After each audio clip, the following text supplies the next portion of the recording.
music. அப்பவும் இப்பவும் எப்பவும் சென்னை அதிரடி கலெக்ஷன் சரவெடி செலிப்ரேஷன். அமெரிக்க அதிபர் டொனால்ட் ட்ரம்ப் சமீபத்தில் தான் H-1B விசா விண்ணப்ப கட்டணத்தை $1,00,000 உயர்த்தியிருந்தார். ஆனால் H-1B விசா திட்டத்தில் அதோடு சேர்த்து மேலும் பல மாற்றங்களையும் அமெரிக்கா கொண்டு வர உள்ளதாம். முன்மொழியப்பட்டுள்ள மாற்றங்கள் எல்லாம் நடைமுறைக்கு வந்தால் விசா பயன்பாடு, யார் தகுதி பெறுவார்கள் என அனைத்துமே கடுமையாக்கப்படும் என எதிர்பார்க்கப்படுகிறது. அமெரிக்க அதிபராக ட்ரம்ப் பதவியேற்றது முதலே அவர் ஏகப்பட்ட மாற்றங்களை செய்து வருகிறார். குறிப்பாக அமெரிக்காவில் தங்கி இருக்கும் வெளிநாட்டினரை குறிவைத்தே பல மாற்றங்களையும் செய்து வருகிறார் ட்ரம்ப். இதனால் அமெரிக்காவில் இருக்கும் வெளிநாட்டினர் பல்வேறு பிரச்சனைகளையும் சந்தித்து வருகிறார்கள். அமெரிக்கா செல்ல வேண்டும் என்ற கனவோடு இருப்பவர்களும் சிக்கலை சந்தித்து வருகின்றனர். சட்டவிரோதமாக அமெரிக்காவில் குடியேறியவர்கள் மட்டுமில்லாமல் சட்டப்பூர்வமாக குடியேறியவர்களும் கூட பெரும் பிரச்சனைகளை சந்தித்து வருகிறார்கள்.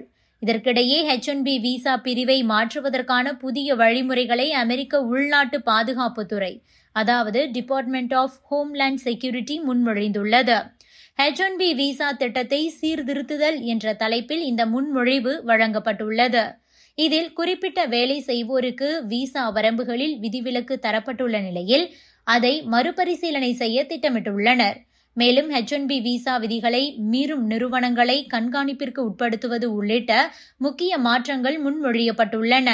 அதே நேரம் இதில் என்ன மாற்றங்களை செய்ய உள்ளனர் என்பது குறித்து உரிய விளக்கம் தரப்படவில்லை. ஆனால் விலக்கு அளிக்கப்படும் துறைகளில் மாற்றங்கள் செய்யப்பட்டால் அது பல தரப்பையும் பாதிக்கும்.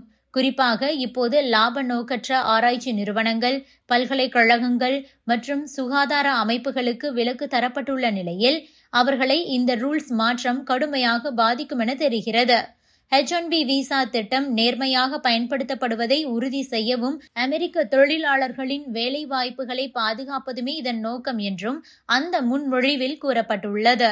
இந்த புதிய விதிமுறைகள் இந்த ஆண்டு டிசம்பர் மாதமே வெளியிடப்படும் என தெரிகிறது. முன்னதாக ட்ரம்ப் நிர்வாகம் வழக்கமாக பின்பற்றப்படும் H-1B விசா லாட்டரி முறையையும் கூட மாற்றி ஊதியம் அடிப்படையில் தேர்வு முறையை கொண்டுவர உள்ளதாக தகவல்கள் வெளியாகின.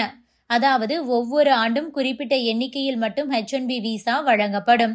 அந்த எண்ணிக்கையை தாண்டி H-1B விசா விண்ணப்பங்கள் வரும்போது லாட்டரி அடிப்படையில் விசா ஒதுக்கப்படும். இந்த லாட்டரி முறையை ட்ரம்ப் கடுமையாக விமர்சித்து வரும் சூழலில் அதை நீக்கிவிட்டு அதிக சம்பளம் பெறுவோருக்கு மட்டுமே விசா கொடுக்கும் திட்டத்தை கொண்டு வர உள்ளனர். H-1B விசா திட்டத்தை பொறுத்தவரை இந்தியர்களே அதில் அதிகம் பலனடைகிறார்கள். 2012 முதலே ஒவ்வொரு ஆண்டும் வழங்கப்பட்ட H-1B விசா திட்டத்தில் கிட்டத்தட்ட 60% இந்தியர்களுக்கே கிடைத்தது. 2023 அது மேலும் கூட அதிகரித்தது. இந்த சூழலில் ட்ரம்ப் நிர்வாகம் இதை மாற்றும் போது அது இந்தியர்களுக்கே சிக்கலை கொடுக்கும். இந்தியர்கள் H-1B விசாவை எளிதாக பெற முடியாத ஒரு சூழலை இது உருவாக்கும் என்றே பல்வேறு தரப்பினரும் கூறுகின்றனர். H-1B என்பது ஒரு தற்காலிக விசா வகை. இதன் மூலம் இந்தியர்கள் உட்பட உயர் திறன் கொண்ட வெளிநாட்டினருக்கு அமெரிக்காவில் நீண்ட காலம் பணிபுரியும் விசாவை பெறலாம். பின்னர் அவர்கள் குறிப்பிட்ட நிபந்தனைகளை பின்பற்றினால் நிரந்தர குடியுரிமை பெறலாம், அதாவது கிரீன் கார்டு பெற முடியும். ஒவ்வொரு ஆண்டும் அதிகபட்சம் 65,000 H-1B விசா வழங்கப்படும். அமெரிக்க பல்கலைக்கழகத்தில் படித்தவர்களுக்கு கூடுதலாக 20,000 விசாக்கள் வழங்கப்படும் என்பதும் குறிப்பிடத்தக்கது.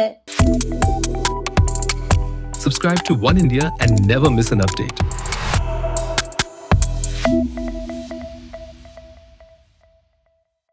music.